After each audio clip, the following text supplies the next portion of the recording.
Alec Russell!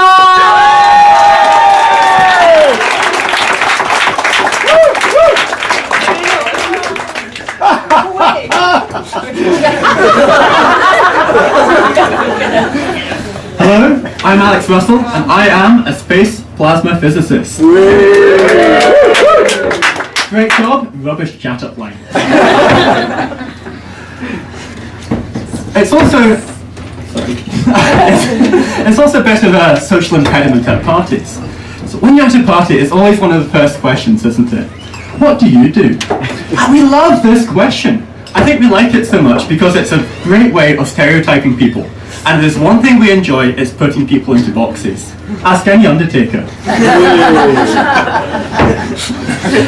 It's a question I've had trouble finding a good answer to. I used to tell people I'm a mathematician. Big mistake. Because the one reaction you get to that is, I hate maths!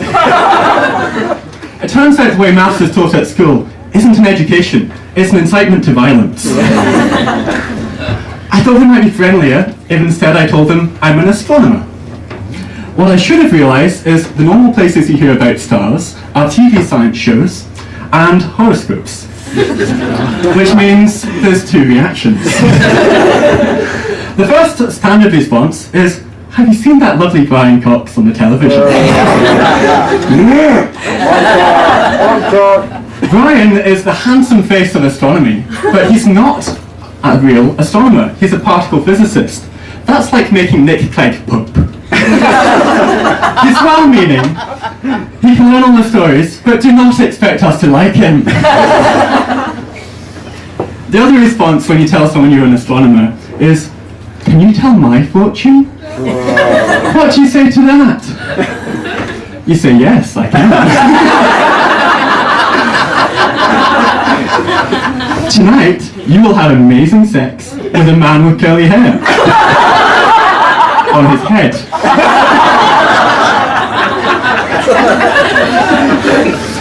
So I've got those labels as well. Now if someone asks me what I do, I say I am a space plasma physicist. And I thought that would make me sound cool. Turns out all anyone ever says to that is, oh. Because there's no standard thing to say when someone tells you they're a space plasma physicist. It's a problem shared with transvestite farmers. And who farms transvestites anyway? So what I thought might help is that I came here tonight in front of you lovely people and I told you something about what it is I do. So here's what you need to know about my job. Brian Cox is a dangerous liar. He told you the stars are really far away. He lied. Because one star, the sun, is really close. 149.6 million kilometers. May not sound like next door, but the sun is a thermonuclear fireball. 1 million times bigger than the Earth. And have you seen the health and safety report? 6,000 degrees may be a little hot. Do not have a sign. Do you want a warning sign? How about Mercury, the innermost planet, is not doing well on TripAdvisor. One review, Satan and Chuck Norris on a romantic break. But the dangerous thing about the sun, in my view, is that it generates really strong magnetic fields. These create sunspots and space storms. That's what I study. First, you have the solar flare. Suddenly, the sun starts chucking out lots of ultraviolet light and X-rays. Not a big problem down here, under the Earth's atmosphere, provided we don't do anything stupid like go destroy the ozone layer. But ultraviolet light and X-rays are a problem for satellites and astronauts.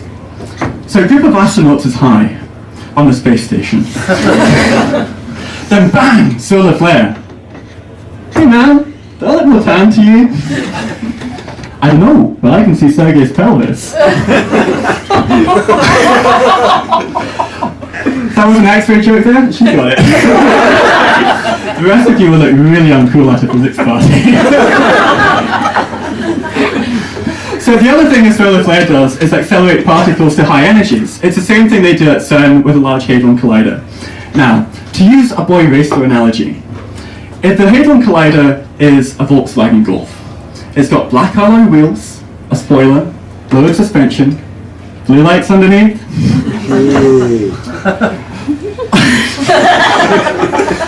Then the sun is a Nimitz-class aircraft carrier.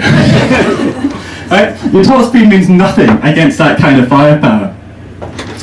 Which brings us to the topic of aluminized protective headwear, or tinfoil hats. This is something that NASA have researched in great detail. Not hats exactly, but how you protect astronauts, especially on long trips to Mars. Turns out metal is a really bad idea. It does stop the particles, but it turns them into X-rays, cooking your astronauts. If we send people to Mars like that, if we send people to Mars like that, the Martians are going to think we're sending them doner kebab in a tin.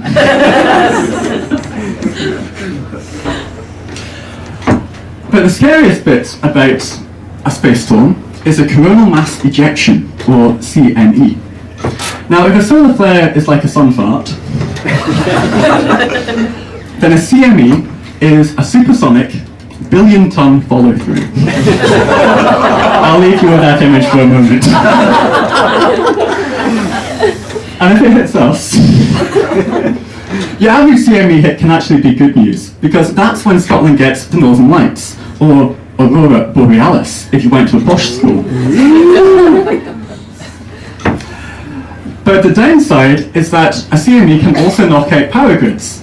This happened. In 1989, 6 million Canadians were left without power. As if Canadians ever had power.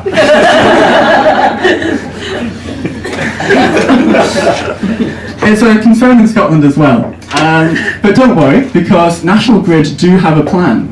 Genuinely, if one of these things hits us, the best way to keep Scotland safe is to blow up the pylons at the border with England. Yes. It's an SNP wet dream. So what do? Saving our planet from a space apocalypse. That's what I do. Thank you all very much. Good night.